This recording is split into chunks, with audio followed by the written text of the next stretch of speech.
Giant fans that have supported us for more than 30 years at Giant Stadium, for all those years in Yankee Stadium, and some of you even back to the Polo Grounds. This is for you. This is for you. Listen to me. Okay. The rest of your life, man, nobody can ever tell you that you couldn't do it, because you did.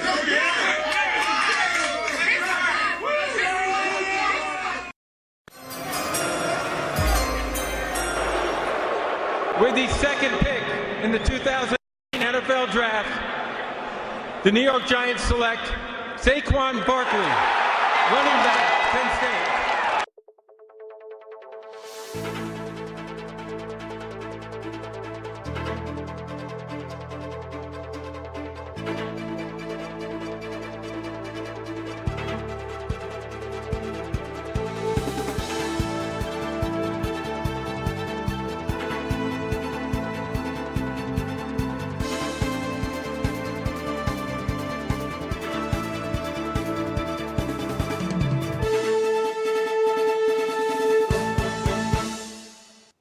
And hello again, everybody, and welcome to another episode of the Giants Guys. This is John Fennelly, and with me, as always, from NewYorkGiantsRush.com, Mr. Craig Santucci. Craig, are you grinning and bearing it yet? I'm not grinning. I'm guessing you can call it bearing it, but I hate to say it might even get worse. It's going to get worse. So, you kind of got to just lock in and just kind of appreciate, maybe a rookie quarterback and, some of these rookies because, it is painful to watch at some level. Yeah, and they had a 2-2 record, and we acknowledged last week it should have been 1-3. They should have lost to Tampa Bay, and they came in 1-3. They beat a Washington team that wouldn't have beaten any other NFL team. Yeah, I don't think they can beat another NFL team right now, Washington. I think they're the worst team in football. Yeah, them and Miami are definitely. No, I think Miami would beat them. Okay. Miami at least has Josh Rosen, and they have a couple of defensive guys. But Washington just doesn't have anything. Now they don't even have a coach. Well, the Giants, like you mentioned, should be 1-3, right? Or would have been 1-3, but. A win's a win, and there was some momentum there, but I can't tell you for the life of me, what happened. And I don't really, well, because normally, I want to sit here and I want to just crush the players because they're millionaires and everything, and they are at the heart of what's wrong because you have to have the right guys, they have to buy in, and, they got to want to make plays. But boy, our coaches, and I'm not saying to fire them, but boy, our coaches Not are yet, just. but at the end of the year you will. Yeah, well, yeah, and when they're 5-11 again. I'm trying to be patient with them, but I mean, oh my goodness, they are terrible. Yeah. The scheme is terrible. The personnel decisions are terrible. The offensive scheme, the defensive scheme, it's just terrible. And I know it's like rebuilding and wah wah wah. I've heard it a million times. We can go into it, but what they prepared, or if they prepared at all against Minnesota, you could fool me. Because what I saw was, hey, let's go out there and wing it. That's what it felt like. I know that sounds, a little trivial, but that's what it felt like watching, All right, so let's review the Minnesota game. Yeah, I've got a point-by-point review ready for your commentary. Yep, bring it. Okay, Minnesota comes in. They're fighting. Their offensive guys are fighting, right? Yep. Cousins and his receivers, everybody's mad at each other. That's all a distant memory now, because the Giants got them healthy. Oh, yes. Okay, the gist of the game was the Giants lost 28-10. It should have been 48-10. They made a couple of nice plays on defense to force some field goals. It could have been 38-10. 41-10. You know what I'm saying? Yes, it could have. That was really the difference of the game. I mean, they lost by 31 points, in my opinion. They weren't even close. They did have some missed opportunities. They missed a touchdown. A couple of passes were overthrown.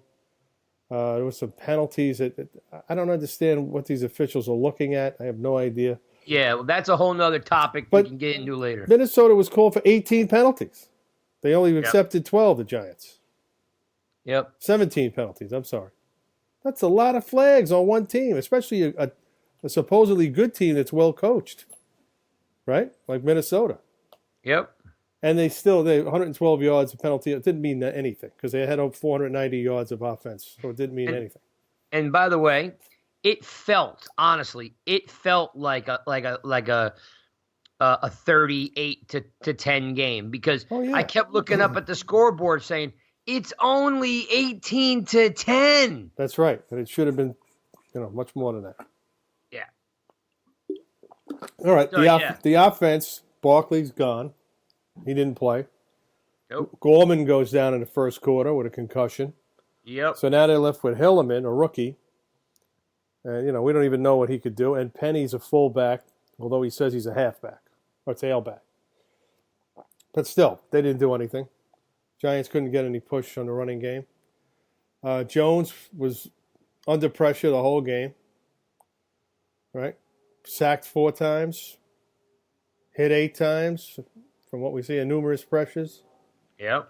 Solder was a pinwheel, a turnstile. He was terrible in that game. They owned him. Everson Griffin, whoever was on that side, Danielle Hunter. Ooh. Well, wasn't pretty. Wasn't pretty. When you go back and you look at the the tape, the video, and you could easily see, that Soldier likes to walk a defensive lineman up the field, right?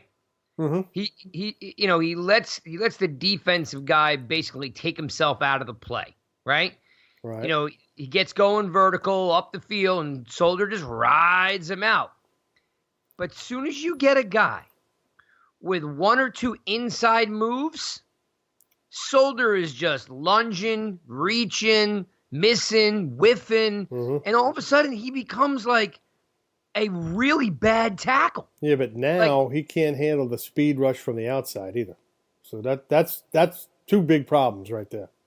Yeah, and I understand, and it does happen, but I don't have as much problem with the outside rush when he kick steps and he gets out and he rides a guy. Like when last year started, he was having problems, inside, outside, and then he kind of got Eli's cadence down, figured out how Eli wanted it to be done, and he settled in and had a nice second half of the season, right? Yes, he did.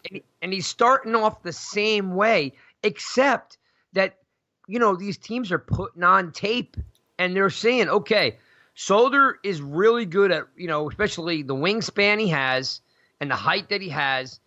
He's going to walk you up the field and take you right around the quarterback or out of the play. So anyone with an inside move, now in the NFL is going to be licking their chops because he can't handle the spin. He can't handle the inside bull rush, and he can't, handle a pure inside speed pass rusher. Like if he had to go against Dwight Freeney, he might give up 10 sacks in a game. Oh, I wrote an article for the Giant Insider about the offensive line. It's not coming out till the end of the week, but basically saying that he's done. They have to replace him. And Remmers is only here on a 1-year deal. And the center is a mess. Jalapeno has been awful. Pro Football Focus, he's had 3 grades under 50, which is not good, which means he should be benched.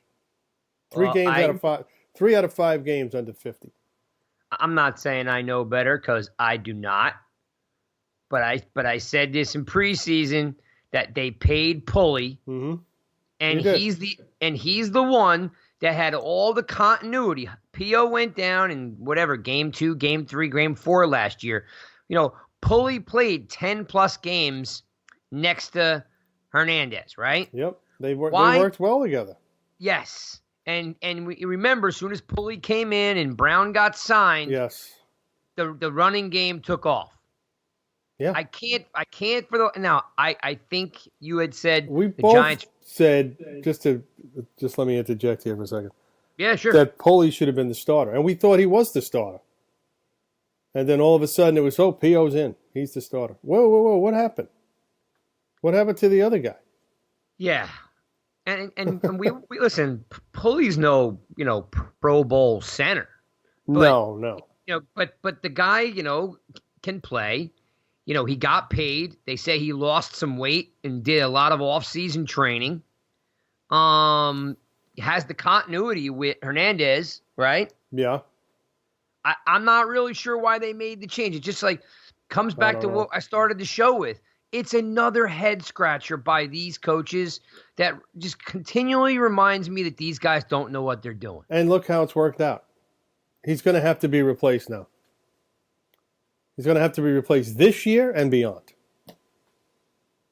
Because he's not getting the job done. And it's evident, too. You could see it on the field. You could see him getting overrun. It's just not working. It's not working. They need the other guy in there, give him a chance. If he's not the answer, then, you have a lot of picks in the draft next year. You have a lot of money in free agency. You got to get yourself. You have two great guards. And we know Zeitler is great because you're looking at the Cleveland Browns now. Difference between this year and last year. Baker Mayfield getting crushed every play. Yep. From the middle of the line. That's where Zeitler used to be.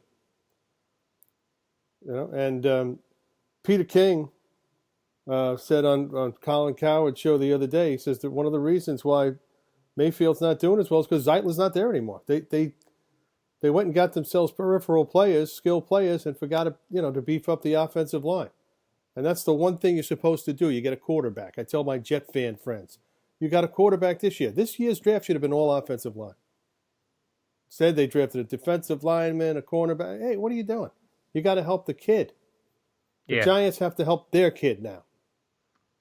Yeah, and like I said, and the line isn't necessarily the biggest issue that we have, as we know. But if you're going down, play a team like you played last week, and you're going to play Thursday night in the Patriots, you're going to see how far away you are. I'm telling you. Yeah, no, I agree. They're going to get schooled again in this game. Just keep in mind that when you start racking up, the checks and the boxes on what the problems are, while Solder is not having a good year, he didn't have a good beginning of the year last year either. He may, I'm not saying he will, he may right himself. Okay, he is a pro's pro. Okay, he may figure it out. You can't give up on him quite yet. There are I can move him to right tackle and get myself a left tackle. 100%. That's what I could do. But I don't want to jump the gun here. But if you do that, I'm already looking at 2020. This season's over. I got you. But I'm only going to say this once because I know you're on board with me here. Right. If you go and do that, and you go get yourself a tackle, you're going another year without a pass rush. No, not necessarily. You say that, and look what happened this year. You have a lot of money in free agency next year. This is the worst. Just so I don't know if you've spent any time on it. And it's the worst year ever. Gettleman could make trades.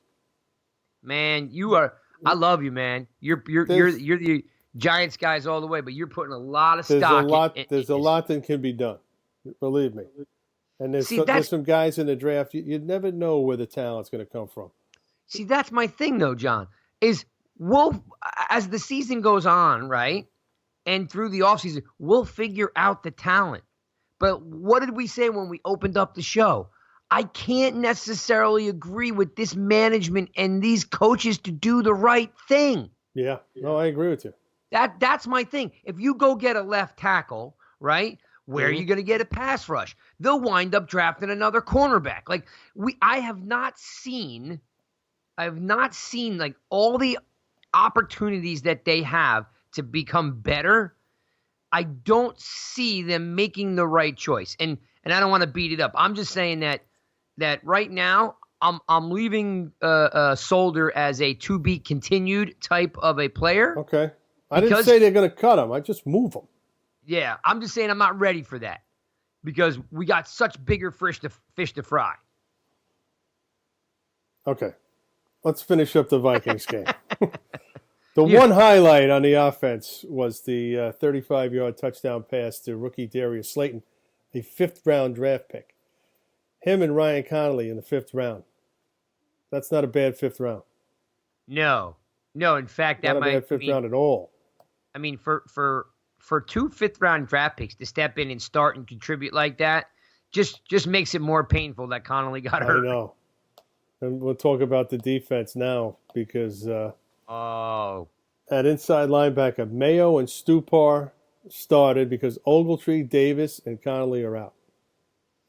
Man, we might need 2 shows. Carter was out, and Zimenez played. Yep. And I'm not quite sure what he did. So all right. He probably did as much as Carter usually does. Well, all right. You tell me when you want me to jump in because I got issues with this entire unit. So you tell me when you want me to. Let's do the whole defense first. Okay. Minnesota had their way with us. No problem. Play action, screens, crossing patterns, especially crossing patterns. As soon as 2 guys cross, the secondary just stands still. They have no idea. One guy chases, another guy stands still, somebody's wide open. It looks like they're not talking to one another out there. There's no communication. Adam Thielen, the guy came in, he was struggling. No more. He makes the Pro Bowl on this one game. Yeah. Unbelievable, yes. Right? Yeah, 100%. Caught 7 of 8 targets for 130 yards, and he didn't crack a sweat. No, he looked. Well, I already knew he was a top 5, top 7 receiver, but now he showed you why. He's a great player. There's no question about it. Why wasn't 2 guys on him? He runs some of the best routes I've seen in a long time. And I'm not bringing up OBJ, but OBJ used to run great routes. Put this kid runs yourself in great James routes. Betcher's shoes. Okay, we know we have Adam Thielen. So I'm going to put one guy on him, and that one guy is going to have to switch off if he crosses. Okay, good. That's the stupidest thing I've ever seen. All right, so this is something I had to talk about. I'm going to chuck him at the line and make his life miserable. Yep, I have to say this, and this might be the biggest point I make in this episode, right? And then I can just shut up after this because I'm steaming. I'm absolutely steaming, okay? If this was a good coach, all right, one of my writers, Shane, wrote a piece about it this week. No more excuses. It was called. If this was like Bill Belichick or Pete Carroll or Andy Reid, or any of the Sean Payton, Ron Rivera. Ron Rivera. They would know ahead of time, okay, before they kicked off, that Haley wasn't going to be able to handle Thielen, and they would be giving him safety help over the top. And for any reason they weren't prepared, which we know that wouldn't happen, but let's just say it did. The first 12 minutes of the game, Haley was getting roasted, okay, crossed in the deep corner. Everywhere you went, Haley's running behind Thielen. No idea what's going on. Why isn't he hitting him why isn't he getting up on the line of scrimmage and not letting Thielen get into his route? You got to cut this guy off. This kid was just running free. Well, and if you're going to do that, I'm not sure Haley is a press corner, but it doesn't even matter. Somebody else should have been covering him then. Exactly. Either you have to prepare knowing, okay, this guy's really good. So we should be, if Haley's going to cover him, okay, then we need to give him help over the top. Time and time again, it was one-on-one coverage. And by the way, not only did he give up the catch, but Thielen's running for 15 to 20 yards after the catch. Yeah. I mean, it's just, and it was play after play after play. How many times does it have to happen before Betcher says, my slot corner is getting destroyed. Maybe I should give him some help over the top. Help never came. And it just is like there's no adjustments. Think back to Super Bowl 25. Yep. The Bills had Andre Reed. Yep. And they had James Lofton. I remember it well. Okay. The Giants couldn't cover one-on-one. They could have tried, but they didn't want to. So what they did is they planted linebackers about 7 yards out. Gary Reasons, Pepper Johnson, right? Yep. Two great linebackers. Yep. Let Reed cut across, catch the ball. He gets hit by a linebacker really hard. Do that 3 or 4 times, and he doesn't want to do that anymore. This defense doesn't hit anybody. That's called coaching. The man's name was Bill Belichick. Okay, he said, we can't cover him, so let's slow him down. Give him that 7 yard, but make him pay for every yard he gets. Yeah, I'm at a loss. And I'm going to tell you right now, the sign of a bad defense, somebody told me this a long time ago, is when you look at the score sheet and the secondary's making all the tackles. Right? Yeah, of course. Yep. Right? And also the eye test. When you see the ball, the guy with the ball, there's 0 guys around him sometimes, or 1 or 2 instead of 3 or 4. That means your defense isn't playing together. Well, let's take it a step further. You ready for this one? They don't know what they're doing out there. Well, it's a you combination. You should have 3 or 4 guys around the ball. Even when they had Landon Collins here, and I don't think they should have Landon Collins still on the team. Especially for that money. But at least you had a guy who went for the ball every time. No. If somebody has the ball, he's there. This team in front of him anyway, not behind. This team does not cover. There is no attacking style. They do not blitz.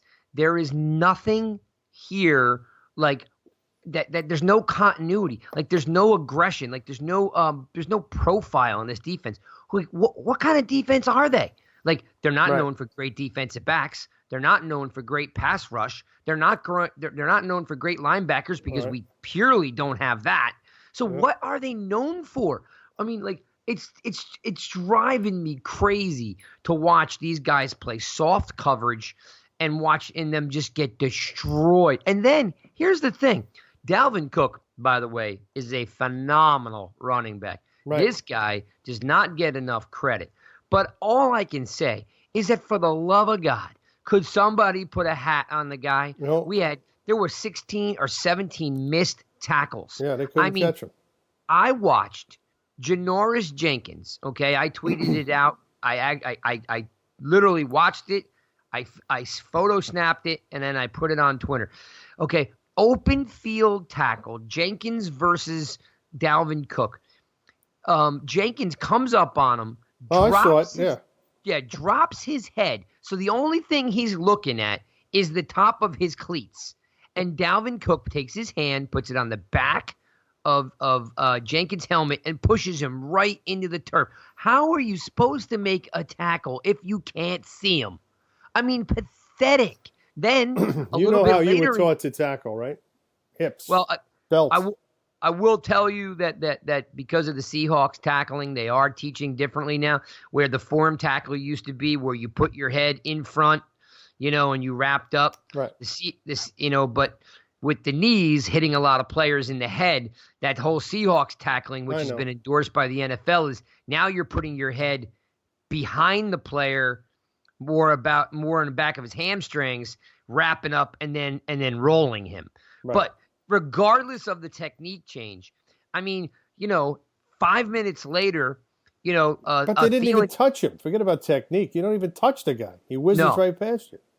And then later in the quarter, Thielen catches a ball across the middle, and Jenkins. And I don't have the roster in front of me. I don't know what Jenkins weighs. 190.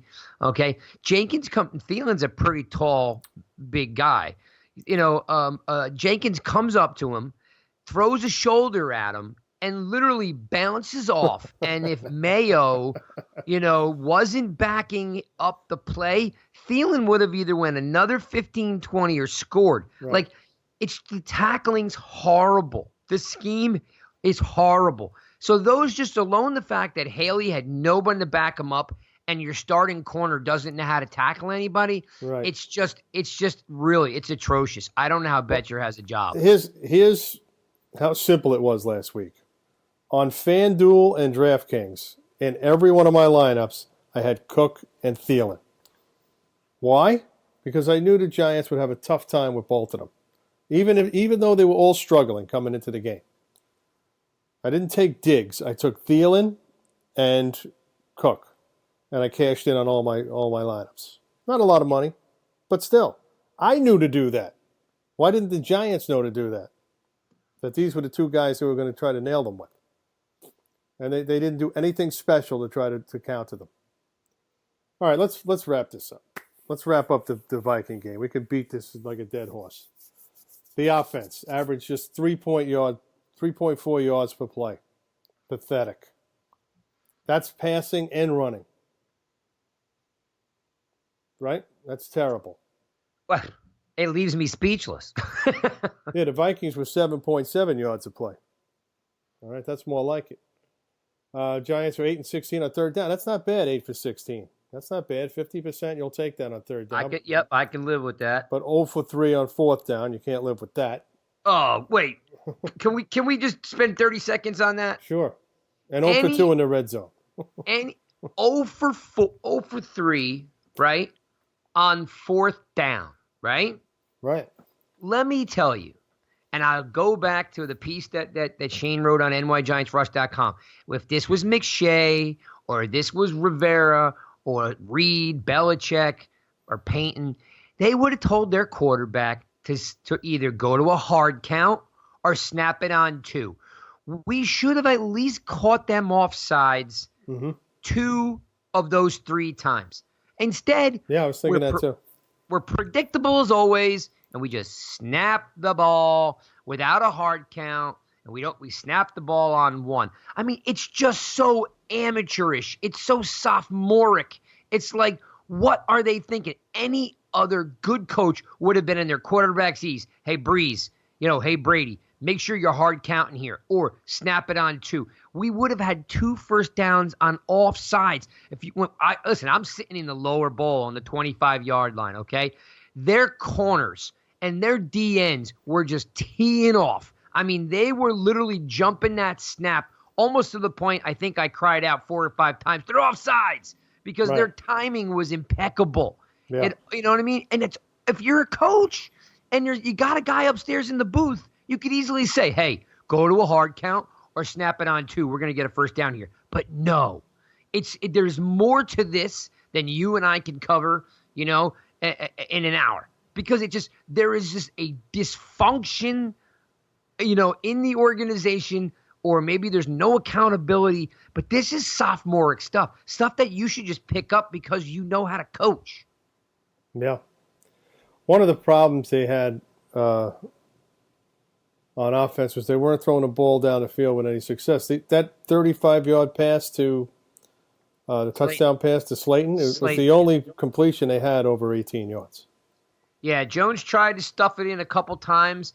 He's young, so he thinks, these guys can make these acrobatic plays. He tried to stuff it in there a couple times, but to be honest with you, outside of Slayton, the other 3 or 4 long balls he threw, they weren't open. He's learning the windows are shorter, too. Yep. He's getting a lot of passes knocked down by defensive backs. I mean, he does throw some beautiful passes, don't get me wrong, but Yep. Yeah, he's also trying to thread the needle on some, and he just doesn't put enough on it. Or as we know, to Shepard, he puts too much on it, and then you miss a touchdown opportunity. Right, he whipped that ball too high. Whipped it out of a cannon. Yeah, too high.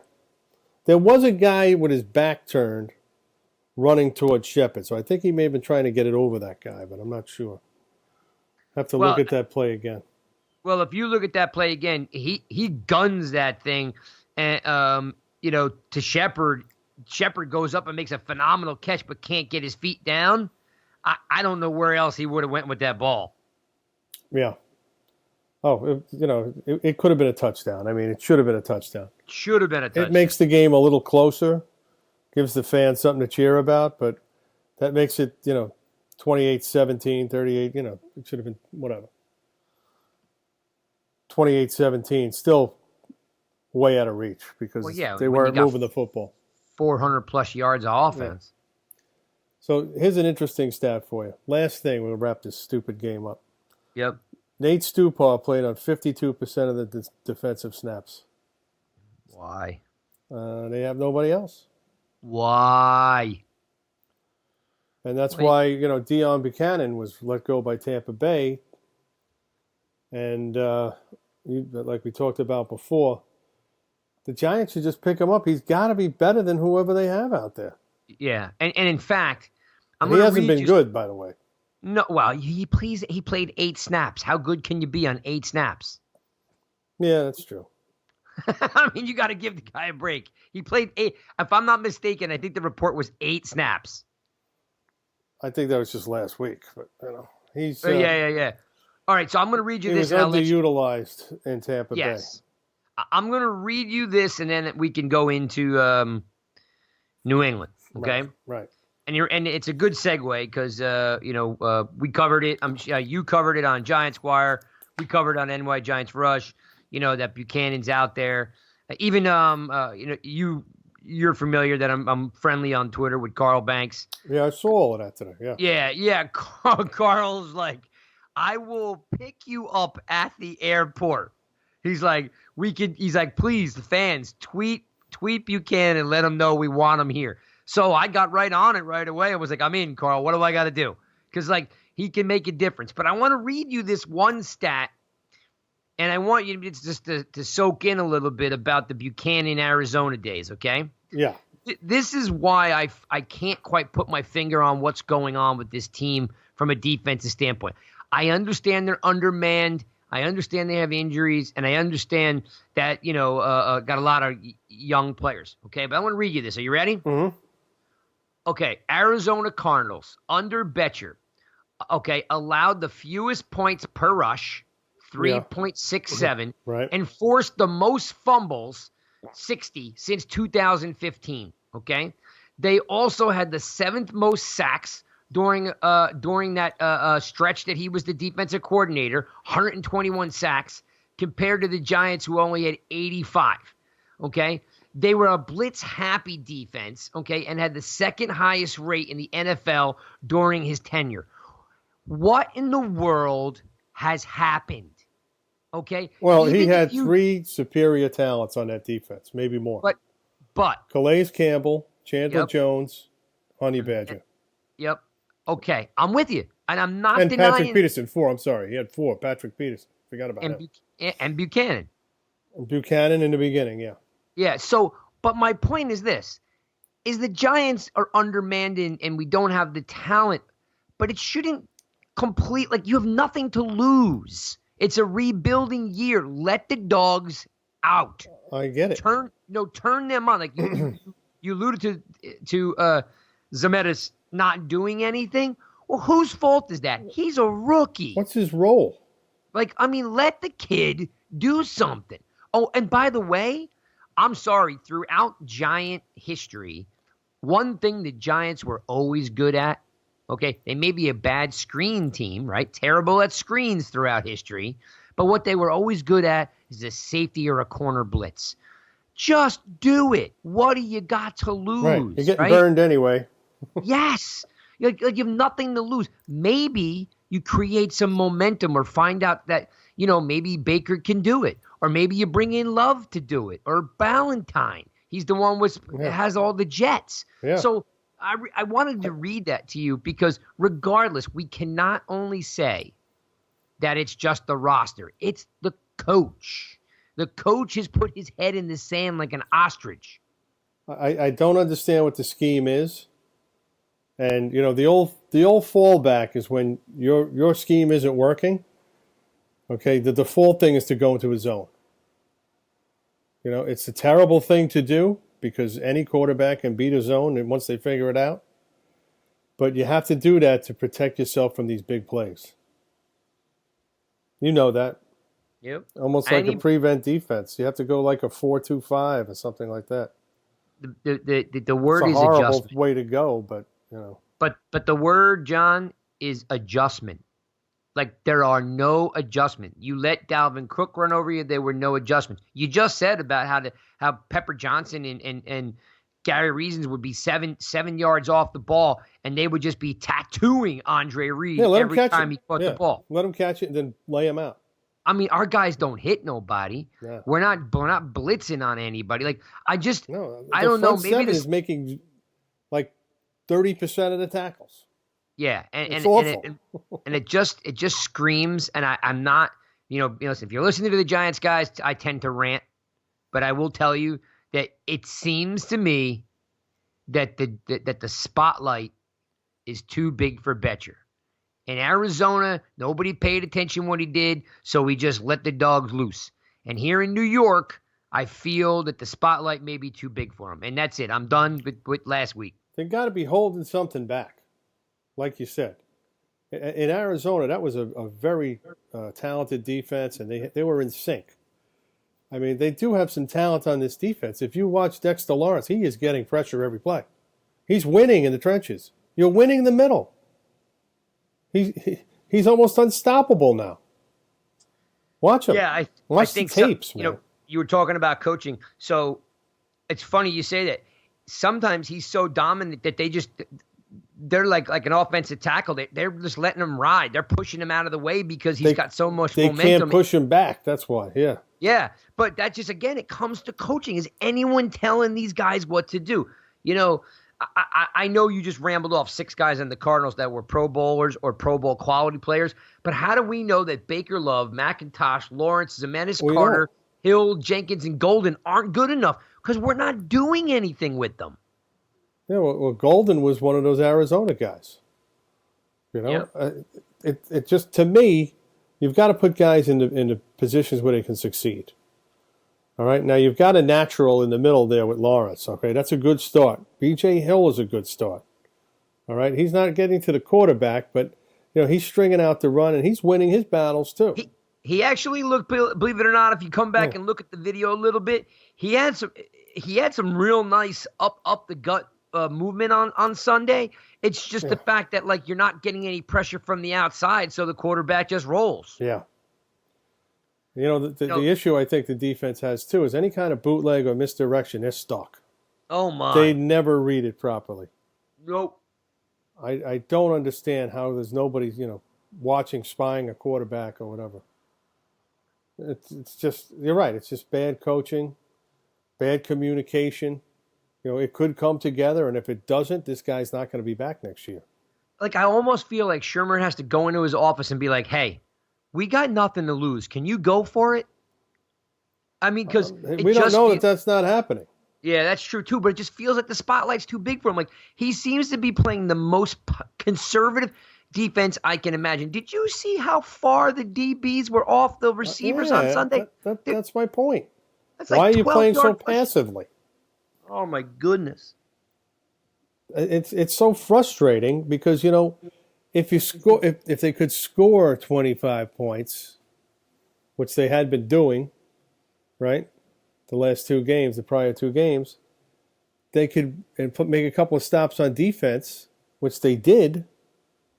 Minnesota only got 28. Minnesota played a better team. They would have lost or could have lost in that game because the defense would have stopped them, and Well, this goes back to the old Parcells thing. If you can't run the ball, you can't throw the ball. You know what I mean? If you can't pound the rock at somebody and make the defense play conservative, the defense doesn't have to respect it. If the defense doesn't have to respect your running game, then they're just going to sit back and pick you off. And that's exactly where we're at. And if the Giants feel like they're going to go in the next 3 weeks, the next 2 weeks with Hillman, it's not going to work either. You're still forced to throw the ball 3 out of 4 downs right now. Right. I mean, you're predictable, and then one down you do run, you're giving it to a guy that you cut and brought back and put on the practice squad. What does that tell you? Or a fullback. Yeah. Right? I don't know. That's why I circle back to the coaching. I don't know. I think you might have responded to me that C.J. Anderson might be done or coaches talk to each other. There's something up with him. But, I don't know. Bring him in and give him a look. Because right now, you're playing with a guy that you cut that you didn't even want. Well, all of that's going to end soon. So I hope so because, man, it just – what a difference that kid makes. You know, I don't – regardless of what we did, I am very happy that Saquon Barkley's on this team. But he won't be this Thursday. No, which makes sense. And let's move on to the Patriots game. He won't play. His backup, Goldman, won't play because he's got a concussion. Sterling Shepard has a concussion now. He's out. and Evan Ingram has a sprained MCL, and he's out. So we don't know how long Ingram and Shepard are going to be out, but we believe Barkley will be back for the game after this against the Cardinals on the 20th. He should be back for that game. But the other two guys, who knows? Well, this is Shepard's second concussion in a month. Yeah, they might have rushed him back too soon. If you watch the video of him in the Dallas game, it's scary. Right. So they got to be cautious with him. Yep. And Ingram had the knee last year. I'm not sure if it's the same knee, but that could keep him out a game or two. Yeah, I've grown to really like his game, but man, I don't know how you pay him. He's always hurt. Yeah. That's an issue. But there's good news. Alec Ogletree, your favorite, is coming back. He should play on Thursday. So should Tay Davis. So at least you have two guys in the middle who are semi-reliable anyway, right? Well, yeah. I mean, not to jump the gun, but you're not in fear of your quarterback rolling out or getting in the flat. So if Ogletree comes back, I'm not a big Tay Davis guy, but if Ogletree comes back and if they bring in Buchanan, you might have some life there. It's going to be an interesting couple days because, you're not expecting a whole lot this Thursday. But just to get some, look, nothing against Mayo. He plays. No, I thought he played pretty well. He plays his heart out. Yeah. The guy's, he's not as talented as Chase Blackburn, but at least he gives effort. He's got 16 tackles in 2 games. No, he's the one guy that's out there actually making the plays, in the front 7. Yep. And what's even more scary, and this is not a knock on him, they gave him the green dot. I know. He's calling the defense. This is a guy that wasn't on the team 3 weeks ago. Exactly. He didn't even go to camp with the team, and he's calling the defense. What does that tell you? Yeah, it's a real you-know-what show out there. But, I was looking at the Patriots injury report. Okay. And Philip Dorsett was one of their top receivers, is out. He's not going to play. Okay. Josh Gordon, another receiver, has a knee. He's supposed to play, and so is Edelman, who still has that chest injury. So, they're a little banged up on offense. Rex Burkhead has a bad foot.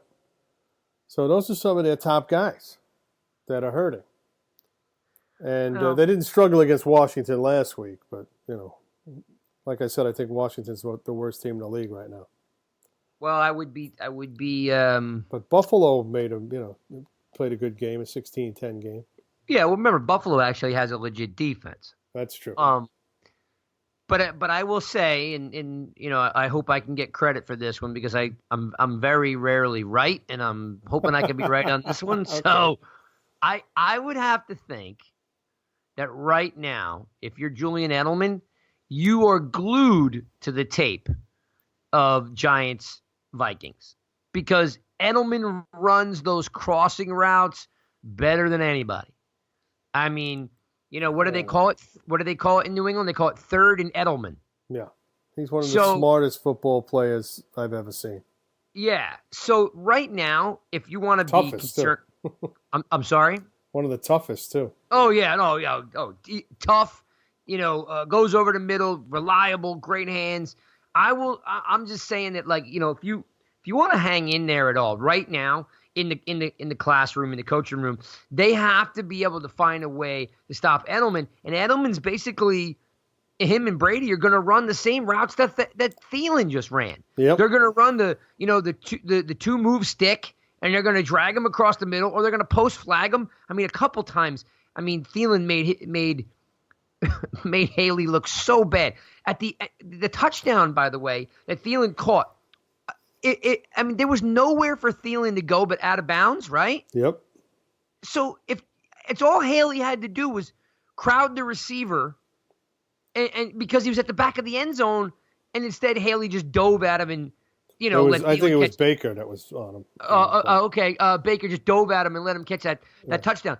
Edelman will run the same routes as Thielen this week. So, he's smart, and Brady don't miss. So. That's the kind of that mid-range game is what the Patriots like to play. they don't air out the ball like Mahomes does. No, but Brady is going to test them. He's that kind of a quarterback. He likes to test you. So, they do have some. They still have some weapons. Sony Michel, very good running back, right? I like him. Rookie, I thought the Giants were going to draft receiver. Well, they still have James White too. Don't forget about James White. James White can kill you. Death by 1,000 cuts. James White, right? 5 yards here, 7 yards there. Boom, boom, boom. They also have Jacoby Myers. What a name, right?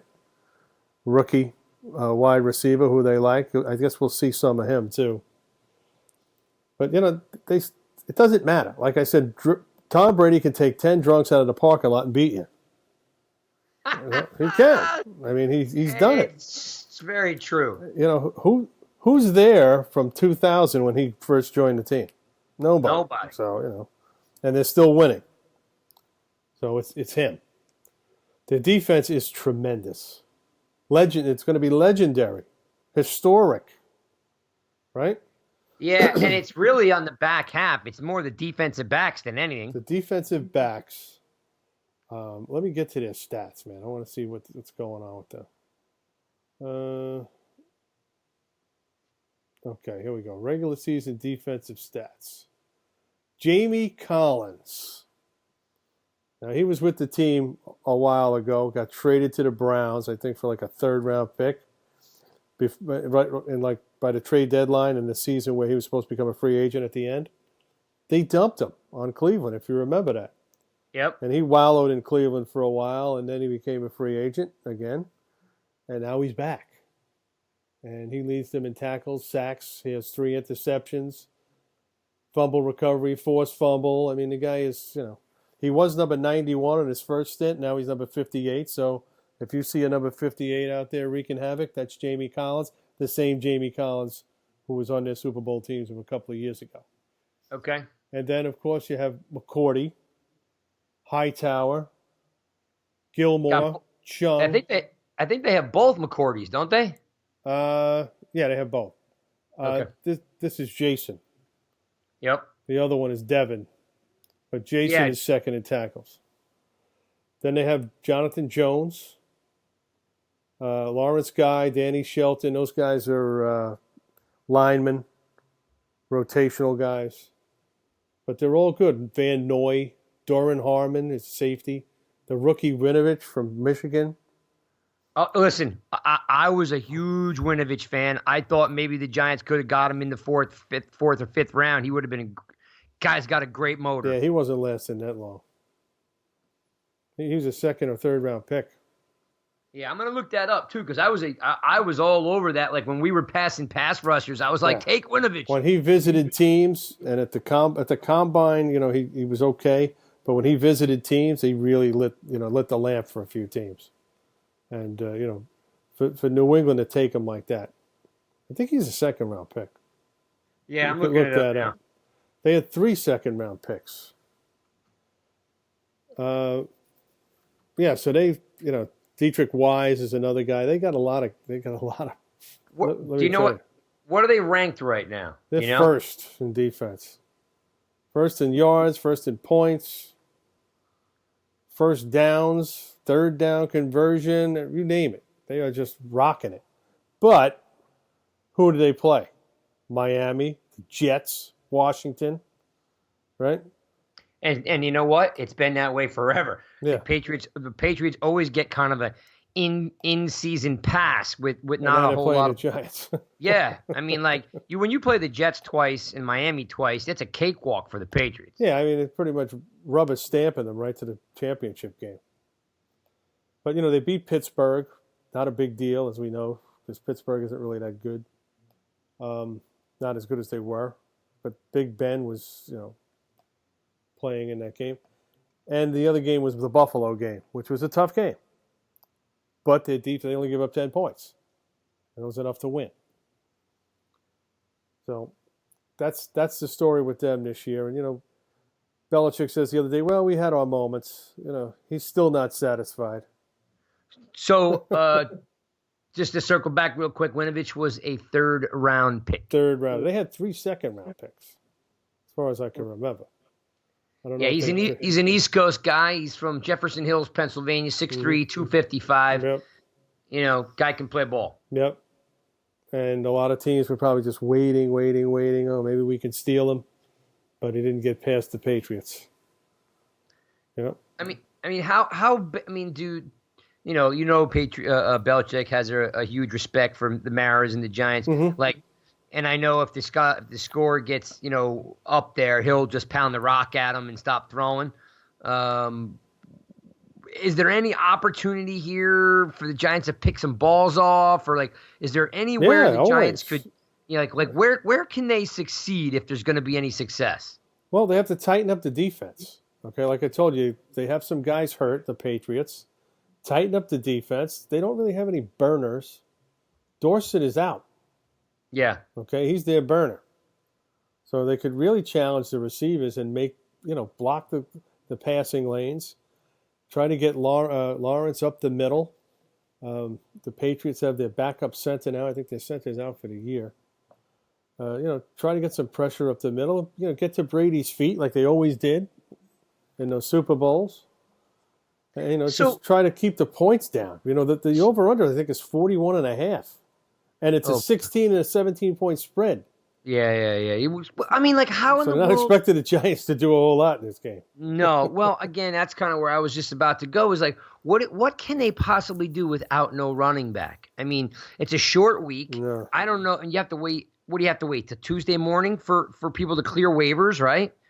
I mean, I don't know if there's guys out on the street. I don't know if they could have made any moves or if they're going to make any moves. No, but, you can't have any expectations out of Hilleman. No, I don't think they're going to get anything out of the running game this game. I think they're going to be in trouble. Like I said, I called it a 34-13, but it's probably going to be something more like 34-3. I don't think they'll score. Yeah, I don't know how they're going to do it. With the offense, everybody's on injured reserve. Yeah, they're just out. They're sitting out this game. I mean, you needed Ingram. Ingram's kind of like the can opener. Barkley, of course, you don't have. Shepard, maybe your best receiver. I mean, maybe you get something out of Tate, but I would have to think you got Tate, you got Slayton, you got Latimer. Yeah. All right, so that's your receiving core. Who's going to play tight end? Ellison. I was gonna say, is Simonson back yet or no? No, he's out. He's gone.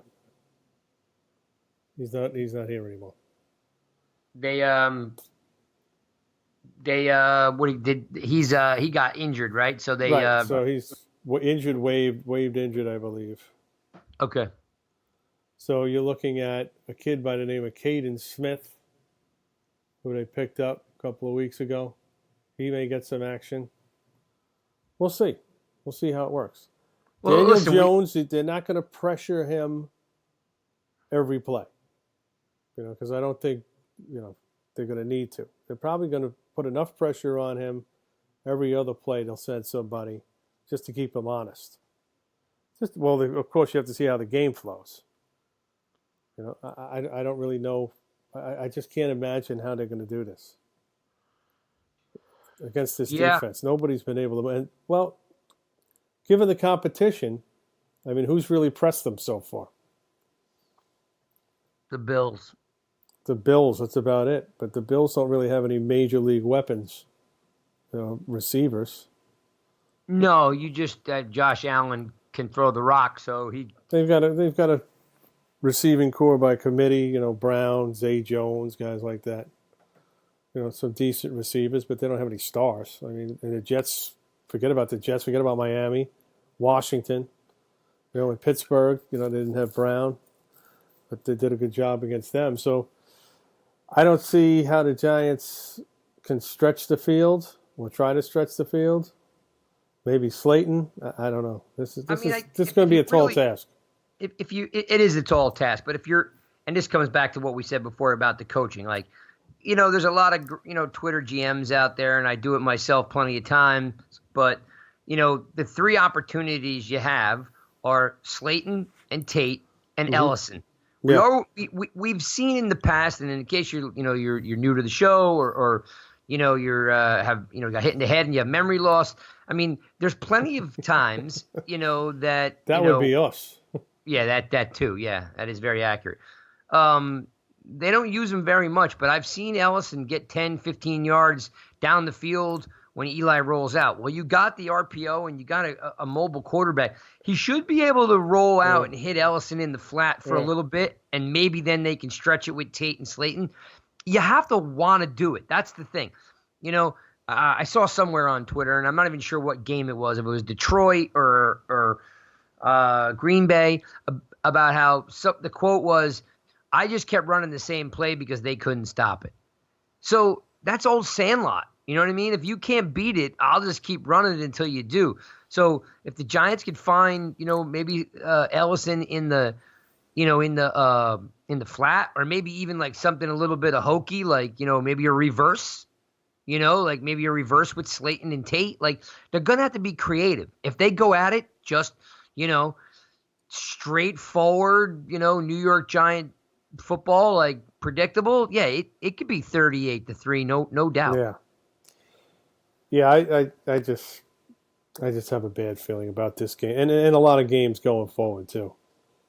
Because the coaching, like you said, I'm not confident that this is a good coaching staff. And I'm losing confidence every week. I like Pat Shurmur. I think he's a great guy. I think he's a pretty good offensive coach. But I think maybe he's a coordinator. What do you think? I mean, so if you look at history, it's not a knock on any. Not everybody's a head coach. No. Well, okay. So his track record says no. He has shown some connection to the players. They seem to like him, right? And that's a pretty big battle sometimes, Remember when Coughlin got here, everybody hated his guts, right? Yeah. until he figured that out, 3-4 years later. So I'm not quite ready to bury Pat yet, but what I'm ready to bury Pat on is either A, Pat needs to go for it and just take the training wheels off and say, well, I'm going 5-11 anyway. So I'm going for it, or he needs to reset his coaching staff to bring in young, credible, creative minds. Because right now, if you're just sitting back in the chair watching the game, all I keep thinking of is these guys combined, Shurmur, Shula, and Betcher, just aren't good enough. They're not creative enough, and they don't think like Belichick and McVay and Rivera and Carroll, and Peyton. They don't think like that. You have to have some type of, ingenuity. You have to have some type of creativity, and you have to have balls. And it doesn't seem like those three guys have it. So I don't want to bury Pat quite yet. Well, but if we're gonna, go ahead. No, but if we're gonna, that's it. It's either now, or he might not be here next year to get another chance. So during the game last week, I'm going through my Twitter, naturally, the Giants Twitter that I set up, and Patty Trainer, yep, who you probably know. Yes, Some of you might know her. She's in the press box, and she tweets out, "I don't like coaches calling their own plays." And that kind of stuck with me. I'm like, you know what? A lot of coaches call their own plays. Andy Reid does it. We go down the line. Yeah, Doug Peterson does it, and he just won a Super Bowl. Yeah, so, it does work. I mean, it's not the worst thing in the world. But to me, when you're not an experienced head coach and you're doing that, same thing with McAdoo, you kind of lose focus on what other things you're missing during the game. So the sideline, you're kind of missing things. And I think that's what happens when you have a coach calling their own plays that isn't in full control. Like Andy Reid's been doing it 1,000 years. you don't have another coach there managing for you. So I don't know what Mike Shula is doing. I know you don't like him at all. If he's calling the plays, Shermer, somebody's got to be doing some of the other things. And I think that's what Pat meant by that. And she could be right. It's a lot to bite off and chew. So, especially if you're not an experienced head coach. Well, here's what I don't like what Pat did there, okay? So she doesn't like coaches calling her out their own plays. I'm sure I think what she really meant, I don't like him calling the plays. Yeah. I think that's what she was trying to say without saying it. Yeah, agreed. But I think what she, I guess, you can only be sarcastic to such a point. Right. So would you rather Shula call the plays? I mean, that's my thing.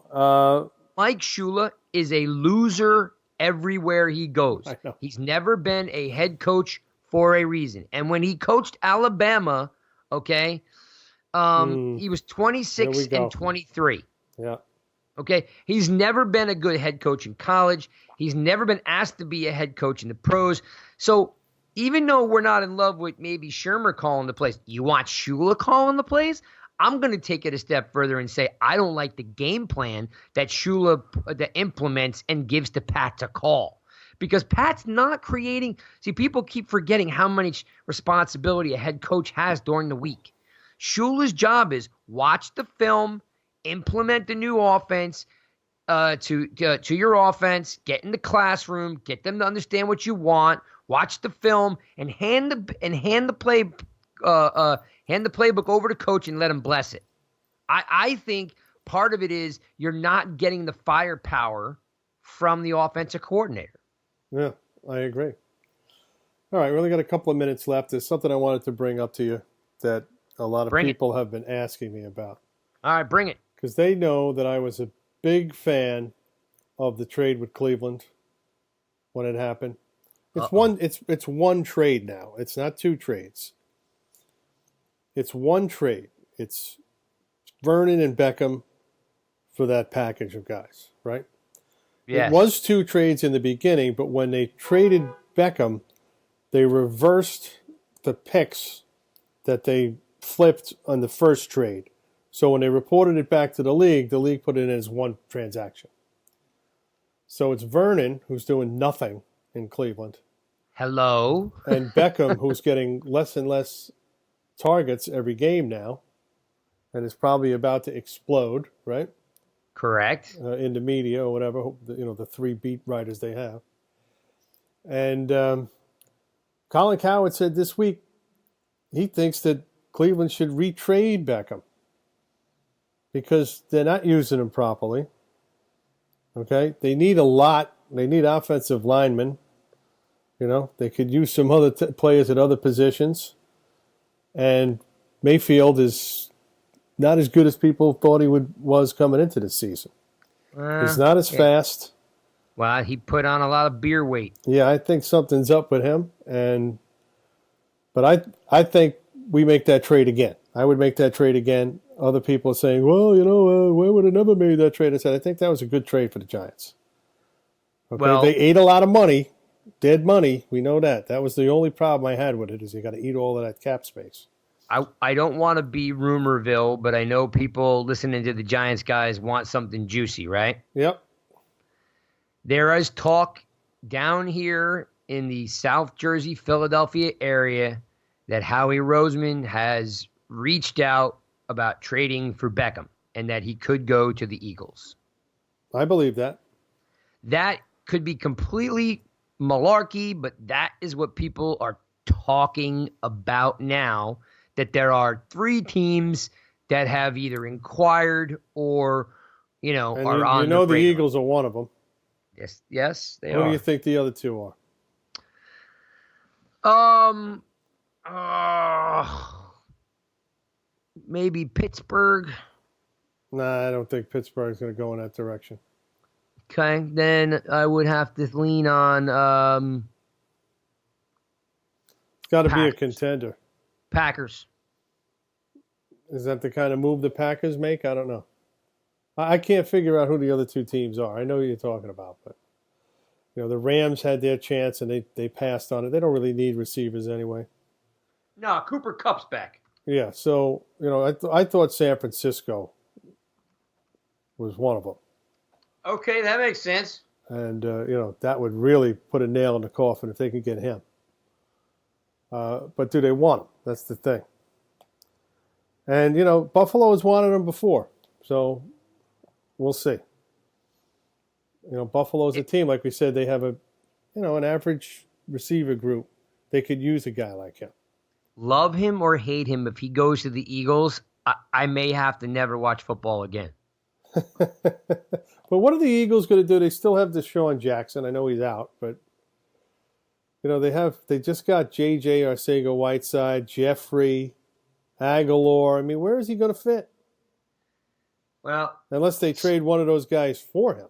Well, the Patriots were also on the radar too, remember? Oh, they're always on the radar. Yeah, obviously, if you sign Antonio Brown after all of that and put him in your uniform, you'll sign anybody. Yeah. But let's talk about when the Giants got back in that trade and how it's working out so far. Right? They got the number 17 pick, Lawrence. So right then and there, that's a plus in my book. Yeah. He's only going to get better. Hey, that's the thing. Once he actually learns how to play that position, he's going to be great. Zimenez, who you have to find a position for. You can't be shifting him around and playing him in rotations and backups and stuff. Put him on the field, say, this is your job, kid, and let him do it. Yeah, I'm a huge fan of the pick. I'm a huge fan of the player. I'm not a fan of the scheme and what they're doing with him. Right. Because I actually think he's got a little Strahan in him. He just needs some good coaching. Absolutely. You hit it right on the head. And Peppers, as much as I scratch my head over how he plays the game, he's a good guy to have, put it to you that way. I don't know if he's a good safety at all. He's pretty good. I don't know. He's all over the field. He's out of position a lot. He's got great talent, great speed, strong as a, whatever. And, again, give him a job and let him do it. All right, you ready for this? Yes. Peppers, right now, today, is the best running back on the Giants roster. Right. If anybody doesn't know, Peppers was a great high school, college running back. You think they'll put him out there? No, they won't. There is some Twitter,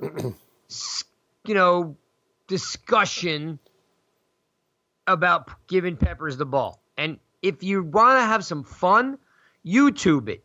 The kid he's great. can play running back. That's the thing, though, Craig.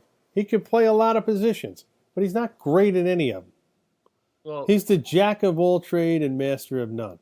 Well, that's why I was But thinking. I'd rather have him on our team anyway. Yeah, oh yeah. I'm even saying if Buchanan got signed, I'd put Peppers at running back today. Yeah. You're right. Peppers could play on offense. He could play on specials. He can play. Yeah. Well, we already know he's all over the field in the wrong spot. But he comes up with one. Another guy on defense, if he has a role, a job, this is what you do every play. This is where you're going to be. He'd be great at it. What's funny? You and I had this conversation. What's that? No direction. Well, I was just you just read my mind. I don't know how you do that. That every year we talk about the direction of the team and we go, I wonder what the team would look like if this guy was the coach. I wonder what would it look like if this guy was the coach. So you got to ask yourself, is it the players? Is it the scheme? Because right now, like you said, I don't know what Pepper's job is. He's all over the field. He's trying to make plays, but it seems so willy-nilly. I mean, so right now, yes, I'm glad Peppers is here. And again, I'll always love Collins because he was a football player. One thing this team does not do is hit anybody. They are the softest defense I've seen from the New York Giants in a long time. It's an embarrassment. It really is. And I can't bear to watch Thursday night. But I have to. You got to, not only, you know what you're watching for? Realistically, you pick players out. you say, I'm going to watch Jones. I'm going to watch Yeah. Zimenez. You know what I mean? Yeah, I want to see some of the young guys get out there and play. And like I said, like you said, let them loose. Give them a job to do. This is what your job is today. This is what you're going to do. You got to get them up and running, walking before they can run, rather. I like this team. I like Pat Shurmur. I hope they don't fire him. But some of these coaches that are working under him, they better get with it, or they're going to be gone. You know that. Man, listen, you know what? Gettleman doesn't let grass grow under his feet. No, but if Pat stays, I'd love him just to bring in a really smooth offensive coordinator, young guy, and if Betcher does stay, he's got to figure it out. But if he goes again, like there's plenty of guys out there like McCarthy and some other guys, but I'd love just someone to come in here and just put their stamp on it. Like Pat has not put his stamp on this team. Right. Yeah, he's not assertive enough, in my opinion, with some of the players. I think he's not Mickey Callaway, who says he's going to come in and love the players, and that didn't really work out for him, did it, with the Mets? But No. Good baseball man, just like Pat's a good football man. I don't want to see guys lose their jobs, so he's just got to be a little more assertive, and he's got to put some of these guys' feet to the fire. I'm talking about his coaches, not the players. I mean, the players are rookies. The rookies have to, be coached, and that includes Daniel Jones, everybody. We saw Daniel Jones look very much like a rookie last week. All the things around him were crumbling. He did his best, but still, a veteran quarterback may have done some different things there. I'm not saying he could have won the game, but he looked like a rookie. That's all right. Eli's getting traded to Chicago, according to Twitter. Really? Yeah. Chicago what? White Sox? Yeah, he's got the no trade clause, but there was some rumors today he's that not going to waive the trade clause. Yeah, I doubt it. But it was like, the Bears are hurting for a QB. They even if all their quarterbacks were healthy, they're hurting because I don't like Trubisky at all. I thought that was a terrible move by them to trade up one spot with San Francisco, give up all that draft capital for that kid. It's not that good. The defense kind of covers up any mistakes, right? Yeah, but he's not worth the number 2 or number 3 pick in the draft, and you had to trade up to get him one spot. They gave up another number 1 and some other picks. That's a lot for him. If he was a 3rd-round pick, I'd say, okay. If he was Minshew, I'd be okay. Minshew's a 6th-round pick. And look how good he's playing. Listen, you and I are on the same page. There's so many questions. Kyle Allen, not even drafted. There's not a whole lot of answers. A lot of questions and not a whole lot of answers. You have these quarterbacks you draft high. If they don't pan out, what did Dave Gettleman say at the beginning of the season? You're going to be setting yourself back 3 or 4 years. And that's maybe what you're looking at with the Bears. When Chase Daniel can do a better job than than Trubisky, what does that tell you? Well, I don't know if Eli would, even if he did go, I don't know how much of a difference he would make anyway. I know we're jumping topics. He would make a huge difference, but he won't go. I don't think he wants to get hit anymore. And I don't blame him. Who wants to do that? Not everybody has the TB12 method like Tom Brady. Yeah, well, Tom Brady, that's another thing. Just it's amazing that Tom Brady just still can play at that level. Yeah. Which leads me to think that I don't think he'll play a lot in this game once they get a lead. You'll see Jarrett Stidham. They have Cody Kessler now, too, so you might see one of those guys. Stidham, they love Stidham. Stidham's what, a 4th-round pick? Not a bad 4th-round pick. Well, just to touch on Thursday, Patrick Chung's also out, too. He's out? Yeah. Wow. Hang on. Let me read. Oh, sorry. He's questionable. Questionable players are Burkhead, Gordon, Edelman, and Chung. Yeah. They'll all play. Yeah. Maybe not a lot, but they'll play. The only guy up to an hour ago, this is an hour, and this report's an hour old. The only guy that's technically out is Dorsett. Dorsett's out, yeah. And he's the guy, you know, he would have killed the Giants. Oh, my God. They got nobody to cover him. So, you know, they'll put this kid, Jacoby Myers, in there. You'll see. You won't miss a beat. They never do. You know, he's a kid. I don't even know if he was drafted. I'm expecting before game time to hear that the Giants signed Buchanan. Are you? Yeah, it's a no-brainer. Listen, honestly, think about it. What do you have to lose by bringing this guy in? Zero. Like there's nothing Dave Gettleman could tell me that would make any sense why they wouldn't bring him in. Can he play? Yes. Does he know Betcher? Yes. Is he a great locker room guy? Yes. Is he got fresh legs because he didn't play this year? Yes. Will he know the scheme? No, I'm agreeing with you. I'm the one who wrote the article this morning. Yeah, and that was a good article because it was right on. I mean, just put the guy. We're gonna put him and Nate Stupar. Think hard. I'm telling you. Listen, there is nothing more infuriating than Stupar because the guy was brought here to play special teams, and now he's your starting inside linebacker. And I'm like, the kid they brought from the practice squad had only 30 snaps. I can't pronounce his name. Yeah, the Polynesian guy. Tauifa, yeah. Like, why didn't he play the whole game? The kid in preseason was lights out. I know. He's gonna see some time. But now they got Ogletree back. They got Tay Davis back. Those guys are gonna play. So is it definitely that Ogletree's back? Yeah, they're back. Okay. How much they'll play, I don't know. Well, that's all I got. I mean, you know. All right. Yeah. I mean, we're beating a dead horse. I mean, that's all we got to do is beat a dead horse. The Giants are a dead horse. Well, you're listening to the Giants, guys. You can download us on Stitcher and Podbean and iTunes and everywhere else you want to find us and pass us along. I didn't get any Twitter questions from you people, but it's my fault because I didn't tell you we were going to record today. Right. So next week I will make sure I make an announcement to get some Twitter questions from you guys. We'll have something to work with next week. Saquon will be back. Yep. Maybe Ingram will be back. And the Cardinals are coming. It'll be Kyler Murray. Yeah. You think they'll tackle him at all? You think they'll be able to catch him?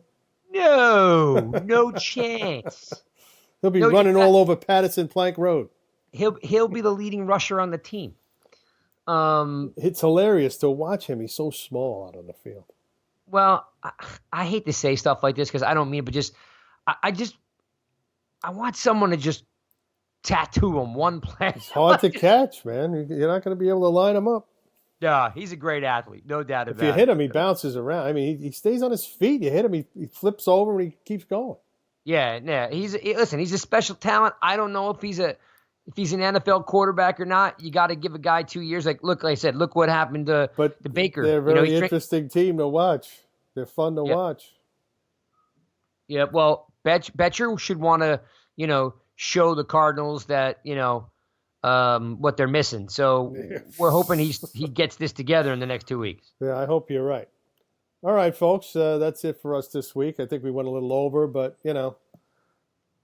it's the Giants, guys. We just can't. We're too passionate sometimes. That's what we do. Unless there's that one guy on Twitter that says, "Oh, stop complaining and being negative." Look, we're the Giants guys. What do you want? Some guy said to me, "You sound like a couple of guys in a corner bar arguing." I said, "Well, this is what it's come to. We went to drinking. We had to start drinking because the Giants are so bad this year." Yeah. Or what should we do? Should I just read off the stat page? You want to talk X's and O's? Listen, we're giving you a break. Listen, we're giving you a good breakdown. We're just not boring you with fundamentals and schemes. Yeah, I love guys who do X's and O's.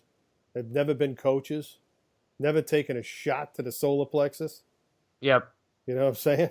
Hey, look, if I get a Twitter question next week that they want me to break down a cover 4 or a cover 2, I'd be more than glad to do it for you. Yeah. I mean, and if that's what you want to hear, if you want to talk about, speed training and 4.4 40-yard dashes and gap integrity.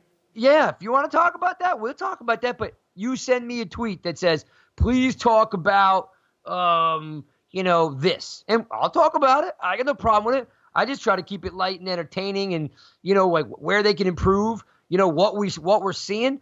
It's easy to get into like the minute details of the game doesn't mean everybody wants to hear it. Right. And one thing we don't want to talk about anymore is yards after the catch by the other team. Well, the sad part is you might have to because everybody seems like they do it well. Let's play attack defense. Get up on the line of scrimmage and punch somebody in the mouth. That's what I want to see. Give yourself a chance. Oh, I'll leave you with this. All I wanted last week, as I'm sitting there, watching them get just absolutely shredded, I said to the guy next to me, I said, you know what would just make me happy is if Do you know the guy next to you? Well, yeah, and then the rest of the row was empty. I said to the guy next to me, I said, you know what? I would feel really good right now if Bethea or Peppers just tattooed somebody. Yeah. Like, just give me some NFL football. Take a flag for the team. Yeah, like, I'm so disappointed in what the Giants have become. Like, I don't want this to become flag football. Right. I understand they want it to be safe. I get all the rules. I just want to see someone smack somebody. There was a quote from LT saying he'd never be able to play in today's world. He wouldn't. And he said that, and everybody agreed that Lawrence Taylor was not a dirty player, but he went full blast every play with reckless abandon. Right. He got there through, over, around any way he could. I don't see a player on the field when you watch a defensive, maybe J.J. Watt, but you do not see players give it all up to make a play. Going through, going around, whatever they have to do. You don't see it. It's like they give you 80% and not 100. I just wanted to see someone smack someone last week so I could at least feel better that, okay, they understand that they still sometimes just need to make a play and show them who's boss. But it doesn't happen. They put their tail between their head between their legs and they limped back into the the locker room. Yeah, I'm done with that. They better not do that this week. They really have to come to play. It'd be kind of cool to watch him. Still, they're going to lose to the Patriots, but it'd be great if they put those guys in the ice tub. Yeah, play some football. All right, folks, that's all we got for this week. Sorry we bored you again, but no, we didn't. Tell them, say, John, you're entertaining. Yeah, I'm trying to be. It's such a lousy day here in New York. It's just it's a gray day. Hopefully it's not a gray night tomorrow in New England. Listen, people, if we sign Buchanan, we're going to be happy because we got a guy that can play some ball and gets it. Yep, I agree. All right, Craig. After the game, hopefully it'll be a positive outcome. Maybe it won't be a win, but, moral victories. Well, I'll take a moral victory. How's that? Moral victories that the Giants have to score 17 points. That'll be a real moral victory. I'll be doing cartwheels. Yep, I'm taking it. All right, folks. Thanks for listening again. This has been the Giants, guys. Until next time.